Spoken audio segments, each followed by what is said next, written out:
नमस्ते दोस्तों, हमारे चैनल में आने के लिए धन्यवाद। आज हम बात करेंगे साईं बाबा की दो कहानियों के बारे में, तो चलिए शुरू करते हैं। नंबर 1, शिरडी के साईं बाबा का मंदिर। महाराष्ट्र के अहमदनगर जिले के कोपरगांव तालुका में शिरडी के साईं बाबा, शिरडी साईं बाबा का मंदिर है, जो विश्व भर में प्रसिद्ध तीर्थ स्थल है। गोदावरी नदी पार करने के पश्चात मार्ग सीधा शिरडी को जाता है। 8 मील चलने पर जब आप नीम गांव पहुंचेंगे तो वहां से शिरडी दृष्टिगोचर होने लगती है। श्री साईनाथ ने शिरडी में अवतीर्ण होकर उसे पावन बनाया। श्री साईं बाबा की जन्म तिथि, जन्म स्थान और माता पिता का किसी को भी ज्ञान नहीं है। इस संबंध में बहुत छानबीन की गई। बाबा से तथा अन्य लोगों से भी इस विषय में पूछताछ की गई, परंतु कोई संतोषप्रद उत्तर अथवा सूत्र हाथ न लग सका। वैसे साईं बाबा को कबीर का अवतार भी माना जाता है। बाबा की एकमात्र प्रामाणिक जीवन कथा श्री साईं सच्चरित है, जिसे श्री अन्ना साहेब दाभोलकर ने सन 1914 में लिपिबद्ध किया। ऐसा विश्वास किया जाता है कि सन 1835 में महाराष्ट्र के परभणी जिले के पाथरी गांव में साईं बाबा का जन्म भुसारी परिवार में हुआ था। सत्य साईं बाबा ने बाबा का जन्म 27 सितंबर 1830 को पाथरी गांव में बताया है। इसके पश्चात 1854 में वे शिरडी में ग्रामवासियों को एक नीम के पेड़ के नीचे बैठे दिखाई दिए। अनुमान है कि सन 1835 से लेकर 1846 तक पूरे 12 वर्ष तक बाबा अपने पहले गुरु रोशन शाह फकीर के घर रहे। 1846 से 1854 तक बाबा बैंकुशा के आश्रम में रहे। सन 1854 में वे पहली बार नीम के वृक्ष के तले बैठे हुए दिखाई दिए। कुछ समय बाद बाबा शिरडी छोड़कर किसी अज्ञात जगह पर चले गए और 4 वर्ष बाद 1858 में लौटकर चांद पाटिल के संबंधी की शादी में बारात के साथ फिर शिरडी आए। इस बार वे खंडोबा के मंदिर के सामने ठहरे थे। इसके बाद के 60 वर्षों 1858 से 1918 तक बाबा शिरडी में अपनी लीलाओं को करते रहे और अंत तक यहीं रहे। महाराष्ट्र के अहमदनगर जिले में गोदावरी नदी के ऐसे तटबड्ढे ही भाग्यशाली हैं, जिन पर अनेक संतों ने जन्म लिया और अनेक ने वहां आश्रय पाया। आज साईं बाबा की शिरडी के नाम से दुनिया भर में इसे जाना जाता है।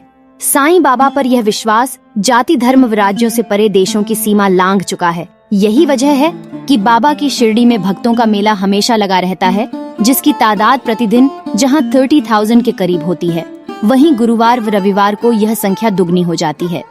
इसी तरह साईं बाबा के प्रति आस्था और विश्वास के चलते रामनवमी, गुरु पूर्णिमा और विजयादशमी पर जहां 2-3 लाख लोग दर्शन को आते हैं, वहीं साल भर में लगभग 1 करोड़ 10 से अधिक भक्त यहाँ हाजिरी लगा जाते हैं।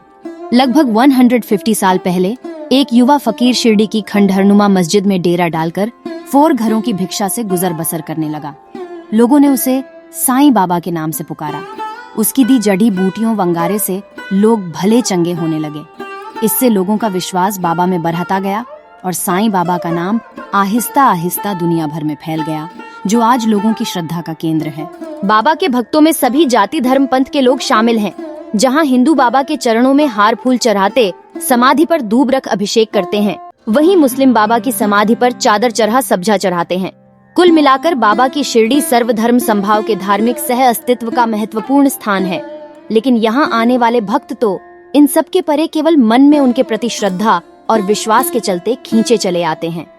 साईं बाबा ने अपनी जिंदगी में समाज को 2 अहम संदेश दिए हैं: सबका मालिक एक और श्रद्धा और सबूरी। साईं बाबा के इर्द गिर्द के तमाम चमत्कारों से परे केवल उनके संदेशों पर ही गौर करें तो पाएंगे कि बाबा के कार्य और संदेश जन कल्याणकारी साबित हुए हैं। नंबर 2, साईं बाबा की कहानी। साईं बाबा दशहरे के दिन साईं बाबा ने समाधि लेने के पूर्व सुना था। राम विजय प्रकरण शिरडी के साईं बाबा का जन्म और उनकी जाति एक रहस्य है, परंतु उनकी मृत्यु एक बलिदान है।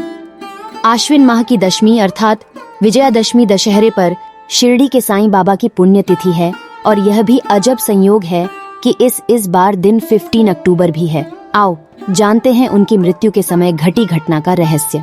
तात्या की मृत्यु। कहते हैं कि दशहरे के कुछ दिन पहले ही साईं बाबा ने अपने एक भक्त रामचंद्र पाटिल को विजयादशमी पर तात्या की मृत्यु की बात कही।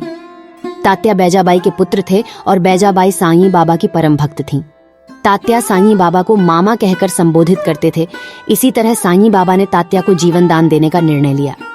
उन्होंने तात्या के बदले खुद का बलिदान कर दिया, क्योंकि तात्या की मृत्यु निश्चित थी, परंतु साईं बाबा ने उसका रोग खुद पर लेकर तात्या को बचा लिया था। राम विजय प्रकरण।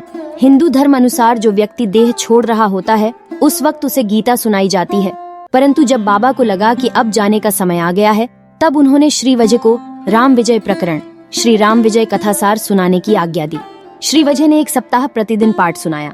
तत्पश्चात ही बाबा ने उन्हें 8 प्रहर पाठ करने की आज्ञा दी। श्री वजह ने उस अध्याय की 2वीं आवृत्ति 3 दिन में पूर्ण कर दी और इस प्रकार 11 दिन बीत गए। फिर 3 दिन और उन्होंने पाठ किया। अब श्री वजह बिल्कुल थक गए, इसलिए उन्हें विश्राम करने की आज्ञा हुई। बाबा अब बिल्कुल शांत बैठ गए और आत्मस्थित होकर वे अंतिम क्षण की प्रतीक्षा करने लगे। साईं बाबा ने ली समाधि। साईं बाबा ने शिरडी में 15 अक्टूबर दशहरे के दिन 1918 में समाधि ले ली थी। 27 सितंबर 1918 को साईं बाबा के शरीर का तापमान बढ़ने लगा। उन्होंने अन्न जल सब कुछ त्याग दिया। बाबा के समाधिस्थ होने के कुछ दिन पहले तात्या की तबीयत इतनी बिगड़ी कि जिंदा रहना मुमकिन नहीं लग रहा था, लेकिन उसकी जगह साईं बाबा 15 अक्टूबर 1918 को अपने नश्वर शरीर का त्याग कर ब्रह्मलीन हो गए। उस दिन विजयादशमी दशहरा का दिन था। दोस्तों, आप लोगों से एक शिकायत है, आप लोग केवल वीडियो देखते हो, सब्सक्राइब नहीं करते हो। आखिर क्यों? कमी क्या है? मुझे में कमेंट में बताओ।